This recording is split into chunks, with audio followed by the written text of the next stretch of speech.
உங்கள் favourite TV ஷோக்களை இனி miss பண்ண தேவையில்லை. ஜீ5 இல் முற்றிலும் இலவசமாக காணுங்கள், இங்கேயும் எப்பொழுதும். டேய், ஏதோ ஐடியாலாம் தரேன்னு சொல்லிட்டு என்னடா கோயிலுக்கு கூட்டு வந்திருக்க?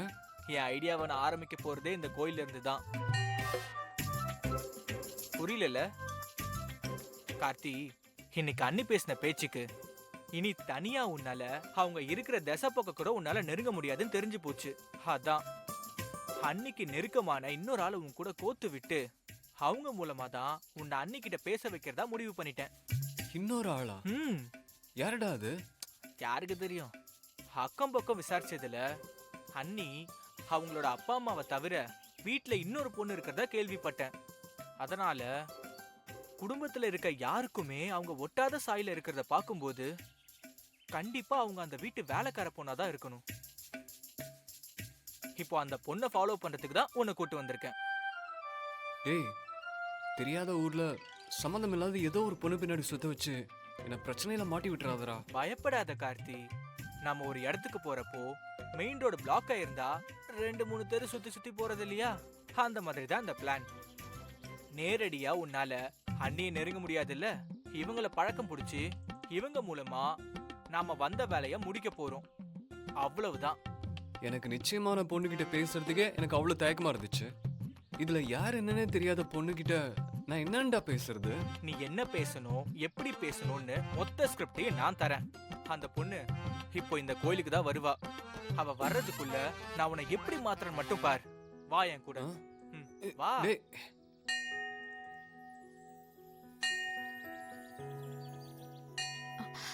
சாமி, மன்னிச்சிருங்க சாமி. ஏன் வானதி இவ்வளோ அவசரம்? கொஞ்சம் நிதானமா வந்தாதான் என்னம்மா? இல்ல சாமி, எப்பவும் நட திறக்கிற நேரத்துலலாம் கோயிலுக்கு வந்துருவேன். இன்னைக்கு ரேஷன்ல அரிசி வாங்க வேண்டி இருந்துச்சா, அதான் அங்க போயிட்டு வர இவ்ளோ லேட் ஆயிடுச்சு. அதுக்கு என்னம்மா, இது உன் கோவில் மாதிரி, நீ நினைச்ச நேரம்லாம் வரலாமே. அதெல்லாம் சரிதான் சாமி, ஆனா நான் கோயிலுக்கு வர்றது எனக்காக மட்டும் இல்லையே. அந்த ஆண்டவன் புண்ணியத்தால அடுத்தவங்களுக்கு உதவியா இங்க வந்து சின்ன சின்ன வேலையெல்லாம் செஞ்சிட்டு இருக்கேன். இப்படி நான் லேட்டா வந்தா அந்த வேலையெல்லாம் கெட்டு போகுமே சாமி. இனி உனக்கு கவலையே வேண்டாம் வானதி. நீ இந்த கோவிலில் என்னென்ன வேலை செய்வியோ அது எல்லாத்தையும் இன்னொரு பிள்ளையாண்டா செஞ்சிட்டு இருக்காமா. என்ன சாமி சொல்றீங்க? சாமிக்கு அபிஷேக பொருள் வாங்கிட்டு வரதுலேருந்து இங்க வர்ற பக்தாளுக்கு சேவை பண்ற வரைக்கும் எல்லாத்தையும் அந்த பிள்ளையாண்டா தான் பாத்துக்கிறா.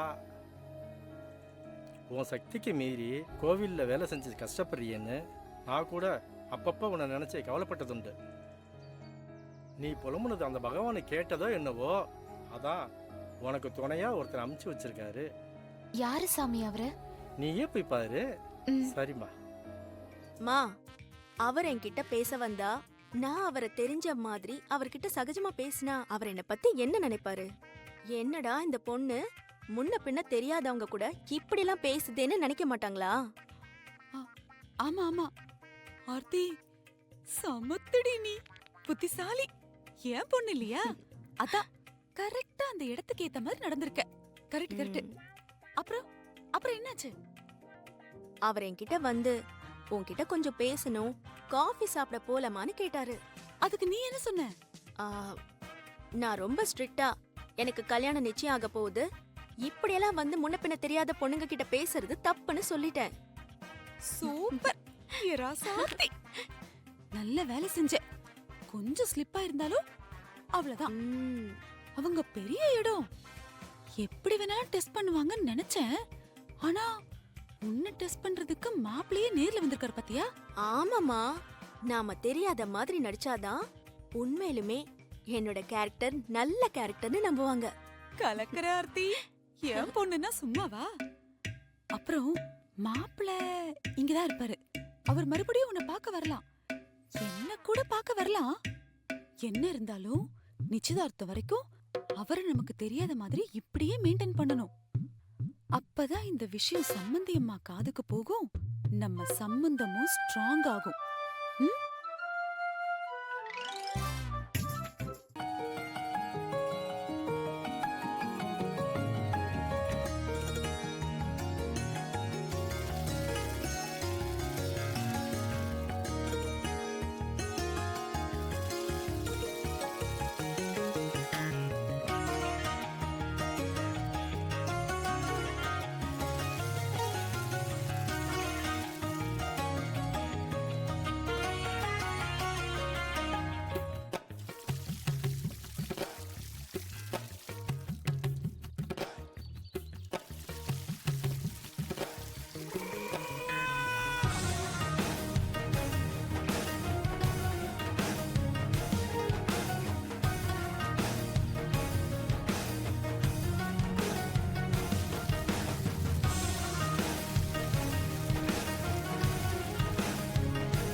நீங்க போங்க. இல்ல வழக்கமா இங்க நான் தான் இந்த வேலையெல்லாம் செஞ்சுட்டு இருப்பேன். ஆனா இன்னைக்கு நீங்க. ஆமா, உங்களை இதுக்கு முன்னாடி நான் பார்த்ததே இல்லையே. ஆ, நான் இப்பதாங்க முதல் தடவையா இந்த கோயிலுக்கு வரேன். ஓ, அசலூர் ஆளா நீங்க? ஆமாங்க.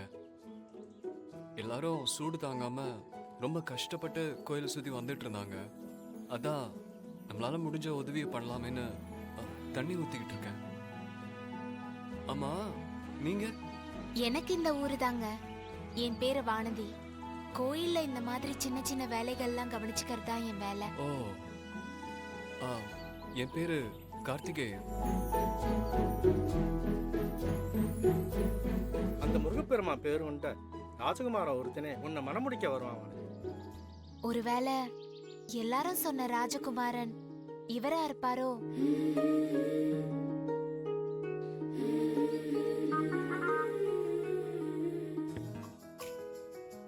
இதுல எனக்கு என்ன ஆச்சரியம்னா, மேடம் மேடம் ஏமா யாரோ கூப்பிடுறாங்க பாருங்க. ஐயோ, அது நம்ம வீட்டுக்கு இருக்காதுன்னு பக்கத்து வீட்ல எங்கேயாவது கூப்பிட்டு இருப்பாங்க. நீங்க சொல்லுங்க. இல்ல, இது வரைக்கும் நான் எத்தனையோ கல்யாணங்களை பண்ணி வச்சிருக்கிறேன். அதுல மாப்பிள்ளை வீட்டுக்காரங்க எல்லாம் நகை நட்டை பத்தியும் சீர்சேனத்தைய பத்தி மட்டும்தான் அதிகமா விசாரிப்பாங்க. ஆனா வாய் எடுத்தாலே மருமகளை பத்தி மட்டுமே விசாரிக்கிற மாமியார இப்பத்தான் முதல் தடவையா பாக்குறேன். என்னமோ தெரியல, அவங்களுக்கு நம்ம பொண்ணு மேல அப்படி ஒரு பாசம்.